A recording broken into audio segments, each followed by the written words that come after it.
Monopoly by Grit. Welcome to Monopoly. Here's another episode, another very interesting episode of Monopoly. We're covering some very interesting topics. This one, very useful topics, very useful content is to be covered. And my special guest today is Sydney Colaco from Supernova Ventures. Thank you, Dilip, for having me. How are you? I'm doing very well. Yourself? Yeah, not too bad, thank you. Sydney, I think we've done a lot of work with you. We've liaised with you many times. You've attended some of our information seminars for our clients, and you've been a very helpful, wonderful source for us. And we have a very good relationship with our organization. So I want to start off by giving you an opportunity to give a 30-second background of yourself. Okay, so my full name is Sydney Colaco. I am a managing director of a company called Supernova Ventures. I've been doing financial planning for 8 years plus. In terms of financial planning, my area of financial planning is very holistic. So in general, I deal with clients' goals-based advice, you could call it. When a client comes to us, they have specific goals, specific financial requirements. We put strategies to achieve those goals. Now that could be superannuation, self-managed super fund, property. That could be wealth creation and personal, insurances like life insurance, permanent disability, income protection, tax strategies, debt management, and so on and so on. So it's a whole big group of things we work with, but these are the certain areas. Yeah. So my next question or the discussion topic is, what does financial planning cover, first of all? Well, financial planning, as I mentioned, it's very holistic. There is a misconception out there in the market that financial planning is very specific for certain areas. It's technically not. Anything and every person out there has certain financial goals they wish to achieve. That's basically financial planning. If you have, for example, a goal of retiring at a certain time, that's one of your goals. Second goal is buying property. Want to have a property portfolio. That's another goal. My job is to sit down with a client, understand their financial situation, and put strategies to achieve those goals. That's pretty much financial planning is. Fantastic. So I'm gathering that this is for everyone. Indeed. So as we call it, anyone with a job can have a financial planning. Like back in the days, there was a notion that there's still out there that financial planning is only for the rich people. Not really. Everyone wants to either grow wealth or maintain wealth. Both these people, everyone comes into this category. So if you have a job, if you have a regular income, if you have superannuation, I guess financial planning is for you. Way to go. So when you say it is for everybody, you're saying it is not just for the rich. It's for the it's for the common man. That is as it. well out there. In that case, the question's going to come up. What is his cost? Indeed. So financial planning, a good question. Financial planning cost differs from person to person.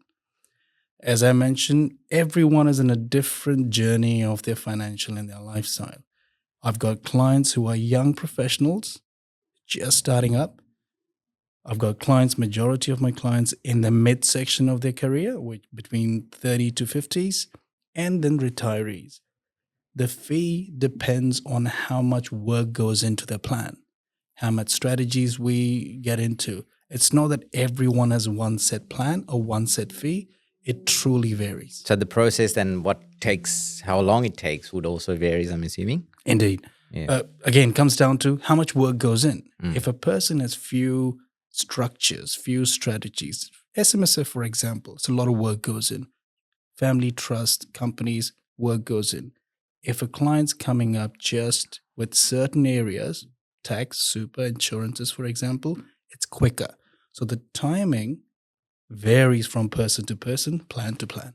Beautiful. So that's the reason why I ask is generally, you hear some people say, I've been to a financial planning, it's fantastic. Then you hear a lot of people say, especially when we talk to investors, that I need to go and do some financial planning, but I can't be bothered.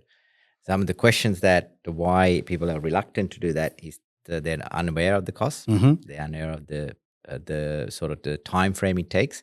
So they are the main reasons. So that's why I thought I'll ask you that question. So thank you so much for Indeed sort of making it clear for us. Secondly, we are here mainly we got you out today to talk about SMSF as well. First of all, what does this term stand for? And because some of our listeners would want to know that, as simple as that, what does it stand for and what does it mean? So before we get into technical things, there is just a little disclaimer I wish to put out there. Anything I'll be mentioning or discussing, it's very general sort of information. SMSF information can be very complicated at times if you research yourself. But if any one of your listeners wish to proceed with the SMSF or financial planning in general, it's good to sit down and get a proper financial plan, understand the goals and objectives, because it can be very difficult just to listen general information and make changes. Coming to your question, self-managed super fund, that's what SMSF stands for. As the name suggests, it is managed by yourself. When I say you manage it, a lot of people, again, get scared that I don't have time to do so. You don't really have to physically manage it. You choose professionals to do so, like a financial planner, an accountant, an SMSF administrator, etc. Okay. What does it do? So, what does self-managed super funds do?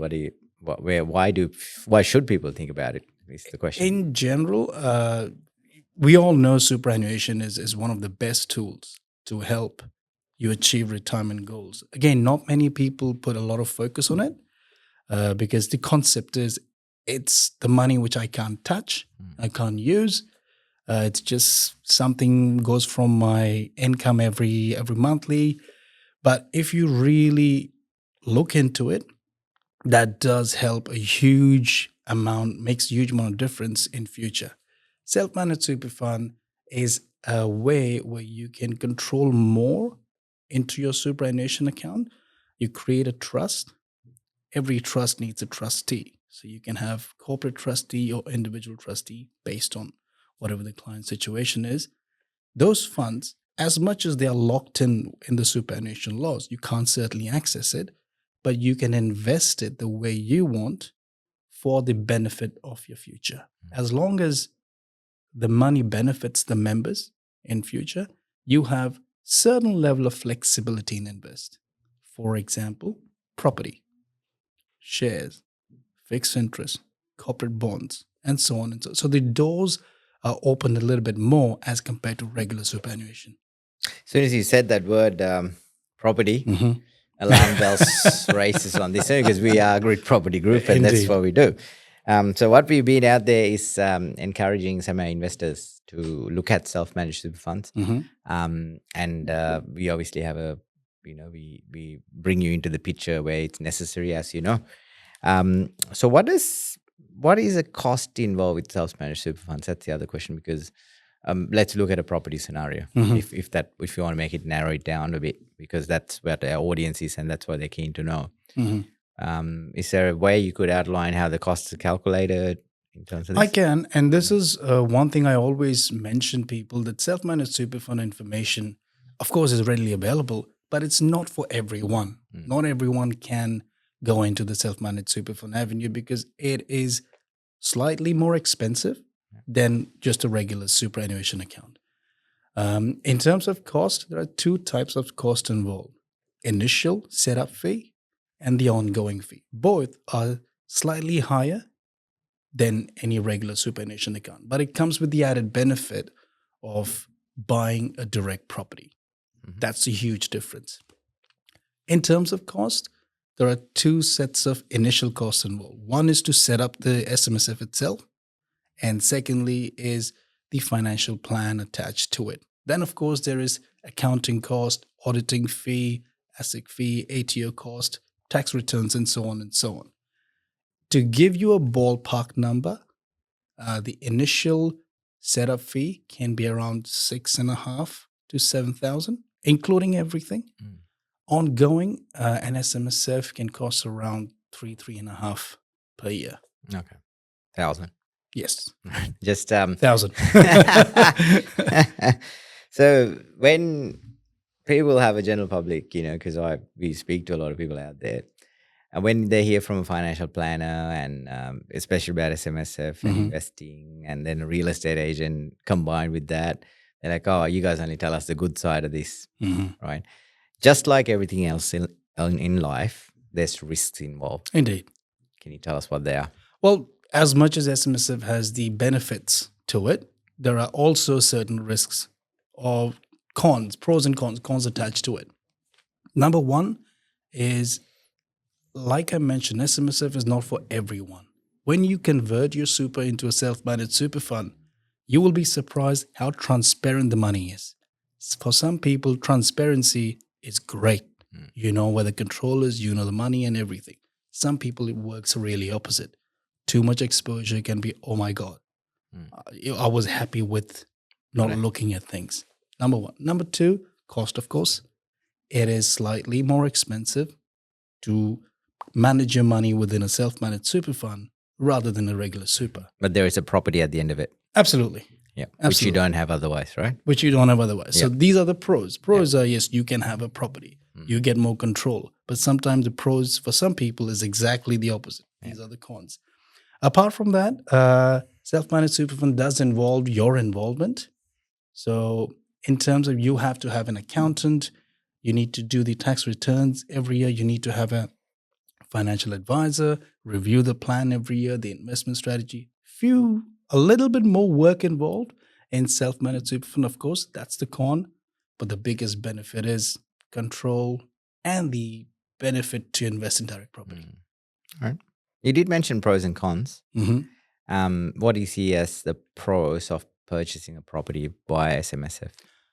The biggest pro in property itself is a very good vehicle. It leverages and it gives you the option to leverage your growth and so on and so on. But in other terms, if you're going for property within a self-managed super fund, I always inform my clients, don't just jump into it. Speak to a professional, because you want to make sure this is basically your retirement money.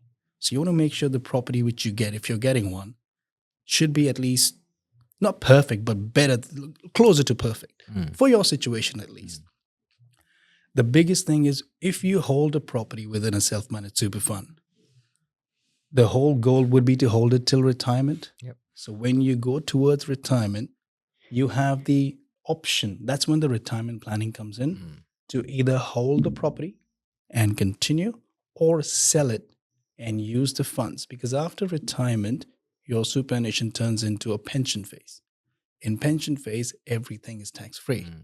So there will be no capital gains tax per se. Yeah. If you go towards, again, this all depends on person to person and their goal itself. But that's one way to look at it. Yeah. So potential scenarios, if someone buys a self-managed super fund property at the age of, say, 45, they retire at the age of 70, they sell it, and up until then they have it rented out as an investment property. Correct. They do not have to pay capital gains tax on that. If they sell it after retirement, After yes. retirement. That is a major news for our customers out there. There are no capital gains tax on self-managed super fund properties. So if you didn't know that, please make note of that. I think that's very important information that it's giving us here. How do you know, Sid, there's certain criteria to be qualified for this? How do you know if like for me, how would I know if that's a fit for me, self-managed super fund? That's where the initial meeting comes into place. Yeah. So you may have few people who come and inquire about property. Self-managed super fund information is out there. Yeah. A lot of people speak about it. We call it barbecue talks. So a lot of people speak to friends and families and they get the information. Oh, I've done this. It's easy. I've done that. It's easy. But as I always say, there is no one size fits all plan. Your situation is different than my situation, than the next person. So if someone comes to me, either from yourself or anywhere, I wish to do SMSF, or this is my goal, we sit down, I go through their financial situation, I present them strategies, then I give a written advice. That advice document is there to prove or basically justify, is SMSF worth it for you? Can you do it? And then it gives you the confidence to move forward. That's why the financial plan is so necessary with the self-managed super fund planning. Okay. So it's very hard to, without having that initial meeting, to determine Absolutely. whether somebody's sort of qualified or not. Absolutely. Um, so Sydney, like we've got with what we do, I consider and we all identify ourselves as a one-stop shop for anyone investing in property Mm-hmm. or buying their first home or buying their principal home of residence. And because we work with so many different dwellings, more importantly, we do operate across the world. Mm-hmm. So we do try and bring in investors into Australia globally, from the globe out there, because we have offices in multiple locations in the Mm-hmm. world. In a scenario where I'm thinking the other way now, if we have someone from Australia Mm-hmm. who's got plenty on their super, who'd like to retire overseas one day, for instance, say Sri Lanka, India, Dubai, Singapore, can they use their SMSF to invest in overseas properties? Yes. Wow. So self-managed super fund, as I mentioned, opens a lot of doors. Yeah. Fairly flexible. Given its restrictions, Yeah. given you are in the legal constraints of the rules of SMSF, yes, you can invest in overseas property. The major mantra for SMSF is you can invest in almost anything and everything as long as the prime goal or the major focus is it's for the benefit of the members' retirement and the members are not getting any personal benefit from it now. Okay. So you can't, for example, you can't buy a property here in Australia in SMSF and live in it.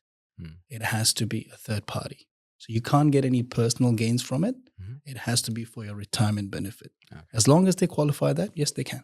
Perfect. That's a very good answer, because that's we do have we work with some people who've migrated here Indeed. and they are considering retirement back home or where they came I will be from. one of them. You're far from retirement. I think we need you around for a lot longer, and I'll be retired before you. So I think the other thing, Sydney, I think we're going back to the start of this conversation where you mentioned that financial goals anyone can have. Mhm. Financial planning is for anybody. Typically, what are the financial goals that you notice that people come up with? Oh, how long do we have? Yeah.